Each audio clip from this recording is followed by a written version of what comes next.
Her name echoes through time, whispered in poems, carved in stone, twisted in legend. A queen of impossible power, a woman accused of seduction, manipulation, and murder. But behind the myth was a human being brilliant, brave, and fighting to save a dying kingdom. Tonight, we peel away the Hollywood fantasies, the Roman propaganda, the centuries of distortion, and we reveal the real Cleopatra, a ruler, a strategist, a mother, and one of the most extraordinary leaders the ancient world has ever known.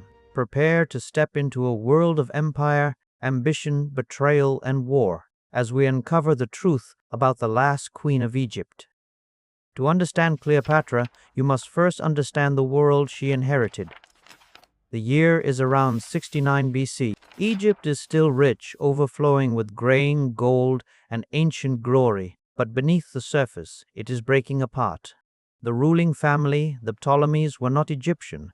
They were Greek rulers descended from Ptolemy I, one of Alexander the Great's generals. For 250 years, they had controlled Egypt, but through inbreeding, palace conspiracies, and endless murders, the dynasty had rotted from the inside. Brothers killed sisters, sisters poisoned brothers, mothers plotted against their own sons. Cleopatra was born into... She was the daughter of Ptolemy Eudice, a weak and often unpopular king known by the mocking nickname Orletz, the flute player. Even as a child, she showed intelligence far beyond her siblings. She studied languages, philosophy, mathematics, and diplomacy. Unlike her Greek relatives, she learned Egyptian, the first Ptolemaic ruler in centuries to speak the language of her own people. She was being shaped for power. But power demands a price, and soon Cleopatra would pay it. When Cleopatra was about 17 years old, her father died. According to tradition, the throne passed to Cleopatra and her 10-year-old brother, Ptolemy VII. But the moment Cleopatra tried to rule on her own, the men around her, royal advisors, generals, and guardians, turned on her. She was forced into exile, stripped of her titles, and driven into the desert. Imagine this moment, a teenage girl, alone, hunted, her own family trying to erase her from history. But Cleopatra was not done. She gathered an army in neighboring Syria and prepared to return by force. What she didn't know was that fate was about to collide her with the most powerful man in the world, a man whose arrival would change everything. Julius Caesar. It is 48 BC. Caesar marches into Alexandria, chasing his rival Pompey. He expects politics. He expects diplomacy. He does not expect Cleopatra. The famous scene begins not as legend tells it, but as a desperate act of survival. Historian Plutarch tells us Cleopatra secretly entered the palace, rolled up in a carpet, or more accurately, a bedsack carried past guards and unrolled at Caesar's feet. Imagine the shock, a young queen, exiled, cornered, but absolutely fearless. Caesar saw intelligence. Exile saw charisma. He saw a political ally, and Cleopatra saw exactly what she needed, a way back to her throne. Their partnership, yes, romantic, but also profoundly strategic, ignited a civil war in Egypt. For months, Caesar and Cleopatra fought against her brother's forces in the streets and canals of Alexandria. By the end, Ptolemy drowned in the Nile. His army scattered. Cleopatra was restored as queen. She was only 21 years old, and she was now aligned with Rome's greatest general. But the world would twist this alliance into legend, painting her as a seductress, a temptress, a manipulator. The truth? She was a survivor in a world built to destroy women like her. Cleopatra and Caesar had a child together, a boy named Caesarion. It shocked Rome. A foreign queen giving birth to Caesar's son? This threatened the political order of the Republic. But for Cleopatra, Caesarion meant something else, a future, a dynasty, a chance to restore Egypt's power. When she traveled to Rome to meet Caesar again, she didn't come as a mistress. She came as a monarch. She presented herself as Isis reborn, a living goddess, a title Egyptian rulers often took. The Romans hated it. Roman writers, all men, began crafting the story of Cleopatra as a dangerous beauty who bewitched Caesar. But let me be clear, we have no evidence Cleopatra used seduction to achieve power.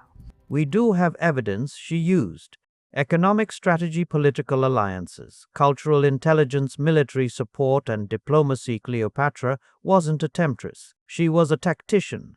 But everything changed in 44 BC when Caesar was assassinated, and Cleopatra's world shattered. After Caesar's death, Rome was thrown into chaos, rivalries, civil wars, backroom deals, and Cleopatra, she was suddenly isolated. She returned to Egypt, determined to protect her kingdom and her son, Caesar's only biological child.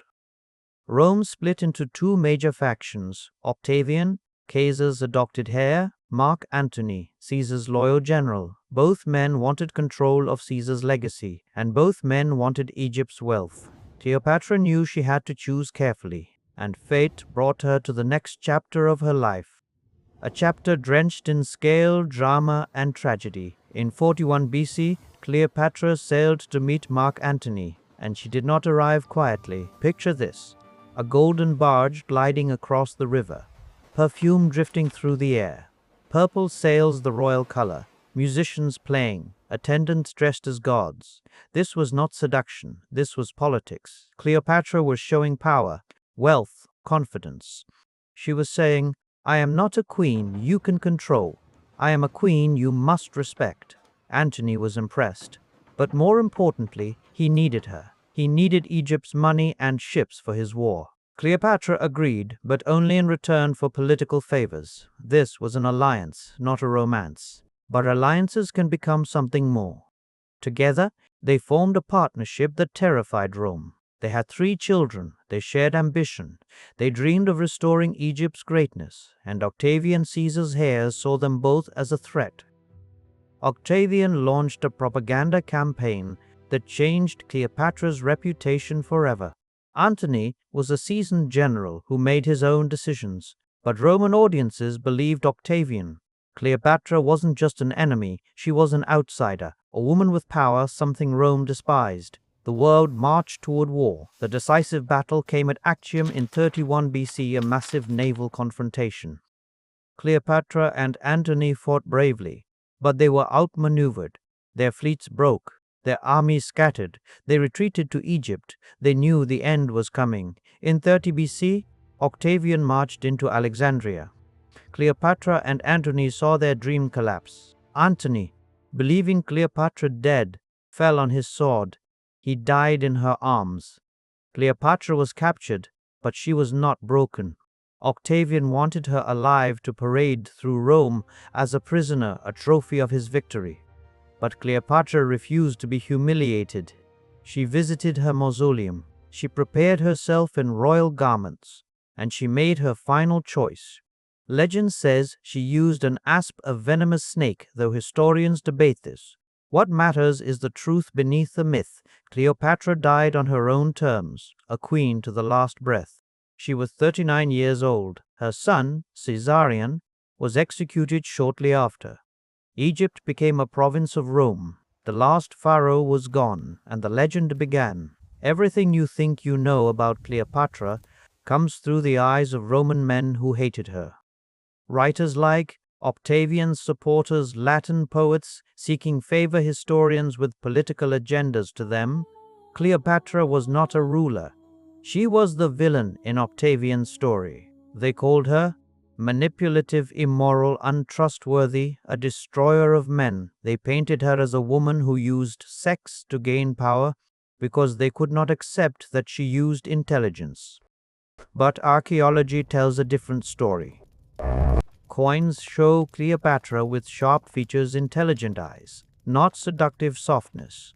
Documents show her negotiating, commanding, organizing, and ruling. She wasn't hiding behind men. She was standing beside them as an equal. This is the real Cleopatra, not the temptress, not the villain, not the seductress of Hollywood fantasies.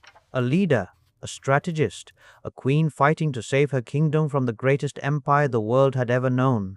Cleopatra's true legacy isn't in romance, It isn't in beauty, it isn't in seduction, it is in resistance, it is in leadership. It is in the courage to stand against impossible odds. She ruled a multicultural empire. She spoke 9 languages. She revived ancient traditions. She presided over diplomacy, economics, and war.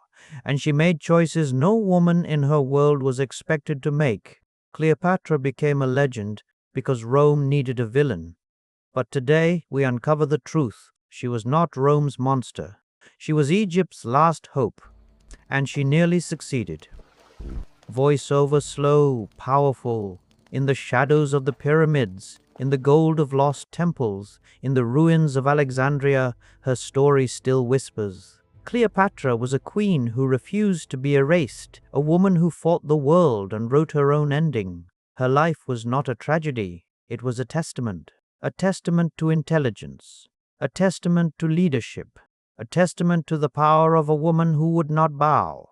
The legend was written by her enemies, but the truth still shines through. And the real Cleopatra, the brilliant, brave, determined ruler, lives on.